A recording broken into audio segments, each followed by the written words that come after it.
Kalau kita lihat untuk, emiten di sektor lainnya yang juga sudah cukup signifikan begitu penguatannya pada perdagangan kemarin, ini berkaitan juga dengan emiten consumer ya, khususnya berkaitan dengan program, dari paslon nomor urut 2 yang akan memberikan makanan gratis dan juga susu gratis begitu kepada masyarakat. Anda melihat fenomenanya apakah memang, masih, cukup akan berlangsung begitu lebih lama lagi atau, seperti apa? Dan mungkin bisa dinilai juga dari sisi valuasinya seperti apa, Pak Emil?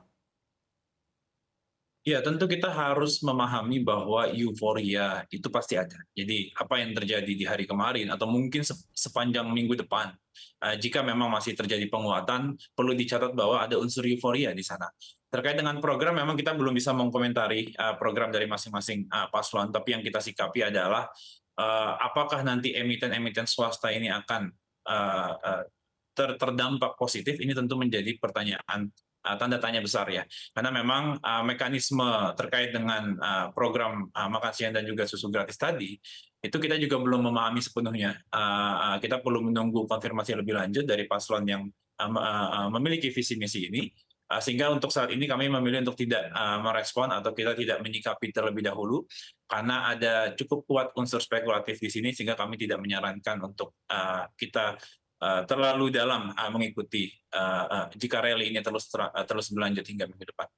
Oke, baik. Nah, kemudian kalau kita lihat juga mungkin di sektor lainnya ya, teknologi ini justru malah tidak terlalu, beruntung begitu ya ketika kita compare dengan sektor lainnya. Tanggapan Anda seperti apa, Pak Emil? Ini masih berkaitan ya dengan isu ataupun juga sentimen utama Pilpres 2024? Ya, kami melihat kalau sektor teknologi sebenarnya mungkin lebih minim terdampak oleh isu pilpres. Ada isu besar sebenarnya yang berdampak pada sektor teknologi seminggu terakhir itu adalah isu global terkait dengan outlook the Fed dan juga tingkat yield dari obligasi AS yang sepanjang seminggu terakhir ini kenaikannya cukup signifikan karena ada perubahan ekspektasi akan suku bunga The Fed.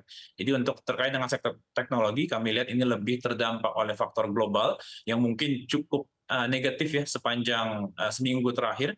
Terkait dengan pemilu, kami belum menilai ada dampak langsung dan terlihat juga di pasar bagaimana sektor teknologi bukan menjadi sektor primadona ketika euforia pilpres kemarin terjadi ya di perdagangan hari kemarin.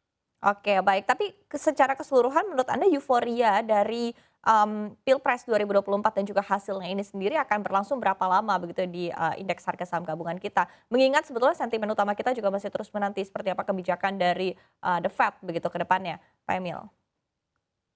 Ya, terkait dengan euforia ya, sebenarnya banyak event yang mungkin akan terjadi ke depan. Kita belum melihat bahwa ada pernyataan tertentu dari paslon lainnya, kemudian pernyataan dari KPU juga belum ada, karena memang proses perhitungan suara ini masih terus berlangsung.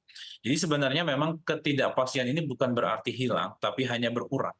Nah, terkait dengan rally, apakah rally akan berlanjut? Selama ketidakpastian ini terus berkurang, menurut kami sangat mungkin untuk rally ini berlanjut. Nah, tapi nanti akan kita perlu counter argumennya adalah terkait dengan valuasi. Apakah nanti rally ini masih justified? Kami sendiri memang masih optimis terhadap IHSG. Kita lihat IHSG hingga akhir tahun masih punya potensi untuk mencatatkan return yang cukup baik. Namun kami selalu menyarankan kepada investor untuk berhati-hati ketika pasar sudah dalam mode yang sangat bullish, tentu kita harus sadar ada risiko yang ikut membayangi ke depan.